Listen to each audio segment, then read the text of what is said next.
And welcome back to ESPN's continuing live coverage of the Lumber Liquidators PBA Tour and the 2010 USBC Masters. Ryan Simonelli moving on courtesy of a 246-229 victory over Mike Scroggins. Up next for him, the living legend, Walter Ray Williams Jr. in match number 2. And this is the 25th anniversary of the 1985 Masters, which was won by Steve Wunderlich in Tulsa, Oklahoma, beating Tommy Kress. Steve is now the Director of Membership Development and Sport Bowling for USBC, and not only that, he's joining us live right now with Randy and I. And how much of that tournament do you remember? I remember it like it was yesterday. It was an exciting day, winning the Masters, a major, and it's one I'll never forget. So a great victory for you. Now you're moving on behind the scenes in bowling. You guys have a big event coming up soon. We do. The PBA Experience Showdown is right around the corner. It's going to be in April, the finals. It's been an exciting event. Bowlers from USBC certified leagues all fall along have had the opportunity to qualify. And we're going to see 6 lucky guys come to the International Bowling Campus on April 6th and bowl against the 5 PBA Animal Pattern champions. And when you say 6 lucky, we're talking 6 amateurs. 6 amateur league bowlers from certified sport leagues will be there, and they're going to get a chance to bowl against your stars from the PBA. I still remember that great follow-through, that skinny kid from St. Louis winning that Masters. Steve, that was quite a victory. You had 3 tour titles, including that one major. That was pretty exciting to watch. It was awesome. Stick around and join us here for the first part of this match as Ryan Simonelli begins versus Walter Ray Williams Jr. Simonelli opened up his match with Mike Scroggins with a 4-bagger, and he continues to start strong with a strike here in the first. The Lumber Liquidators PBA Tour's all-time titles leader, 6-time PBA Player of the Year, and the 2004 USBC Masters champion from Ocala, Florida. Please welcome Walter Ray Williams Jr. Heading into this week, Walter Ray was 3rd in earnings. He'll be either number 1 or number 2 by the end of the day. He led the tour in average and points, and we mentioned the winner of today's tournament will vault to the top of the Player of the Year points list. Walter Ray already in 3rd place. Steve, you and Walter Ray are about the same age, aren't you? Yes, we are. Your thoughts on, at age 50, Walter Ray performing at this level? Well, it's amazing to me. There's so many components to being good out here. There's the physical game. You got to stay healthy all those years. But in addition to that, you have to have passion for the game that never ends, because to practice and stay up with these young kids year after year like he does, I can't even imagine how he's doing it. And if he were to win today, he would vault himself to the top of the Player of the Year race, as would Ryan Simonelli and Chris Barnes. So it's just truly amazing that he's able to do what he can do at age 50. And I promise you, coming into this match, he watched what Ryan Simonelli did. He knows that Ryan Simonelli did not miss the pocket in the last match. And Walter Ray right now, his mindset is, I better throw a lot of strikes to win this match. No doubt about it, and he's certainly capable of it. Watching him over the years, I don't know if there's ever been a more accurate player. I would say that Walter and Earl would probably be the 2 most accurate players in history, and I guess the records show it.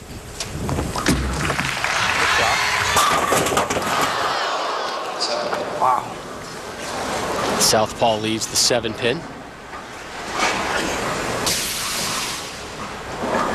He did that twice in his first match versus Mike Scroggins.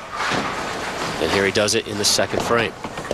Remember, he did miss that 7-pin in the 9th frame to give Mike Scroggins a glimmer of hope. But then he struck out in the 10th to close the match. Yeah.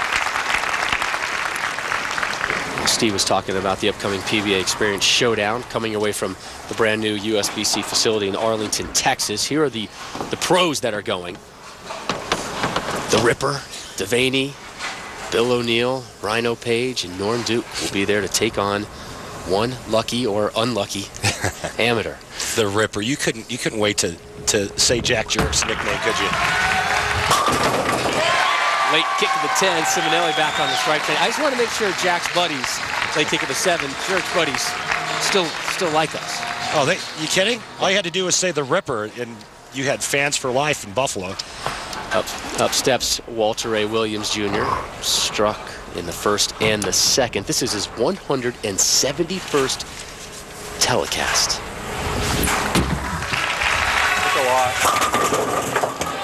Leaves the 10 pinned as Walter A. You see the amateur finalists scrolling down there at the bottom of your screen. These competitors. Yeah. Fans can go to bowl.com and pick out their 6 favorite bowlers. There's 3 bowlers from each of the different oil patterns, the 5 animal patterns and another. And you fans out there can go on to bowl.com and pick which ones from each of those categories that you think should be bowling against these stars. Well, I saw several women on the scroll as well. That's right. Like I said, everybody bowling in a certified sport league had a chance for this, and it was the bowler who was the high scratch series in their league that week. His name went into the pile, and we had over 1,300 names submitted.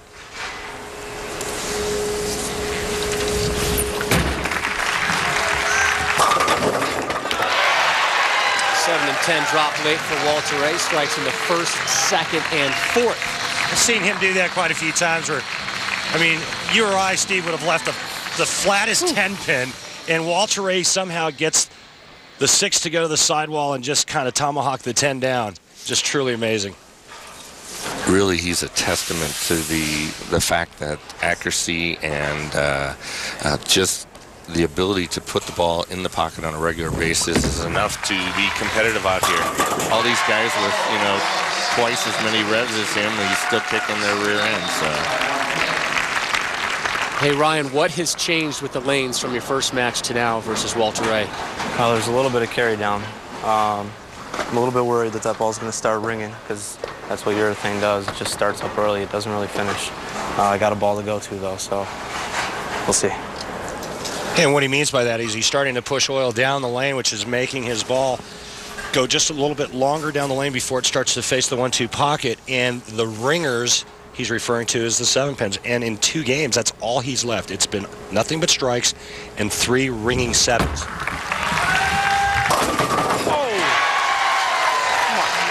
Crushes the pocket there, does the Italian stallion Ryan Simonelli. Wait a minute, I thought that was Sylvester Stallone. Rocky. It hasn't been trademarked. Oh, okay. Yeah. We'll throw it out to anybody there. I got you. Hit him thin and watch him spin. Steve Wunderlich and I made a fortune on tour throwing shots like that. A few less revs than Ryan has. Yeah, just a few. WRWJ with a strike of his own in the 5th here in match number 2.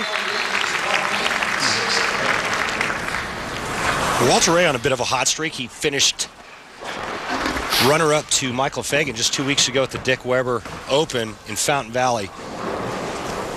Won a tournament, actually the first tournament of the year, the Motor City Open, where he beat Chris Barnes, who he's hoping to see again later today.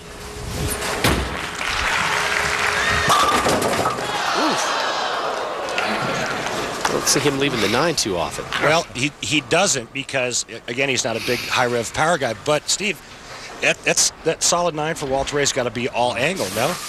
Yep, he's bringing it in from the very far extreme edge, and so he gets some of the angle that these higher rev players would normally be getting, and you're going to leave some of the same kind of spares.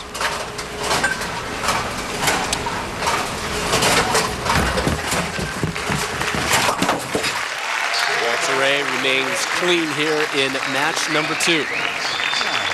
Steve Warner, thank you. Thanks for joining us. Look forward to seeing you in Arlington. Thanks for having me. We look forward to having you down to the International Training and Research Center. You guys are going to be very excited about what you see. We're looking forward to it. Thanks, I'm looking forward to some knowledge from you guys to help my game. I need a little bit. That's what Randy keeps telling me. Yeah, oh, Randy, really? Man.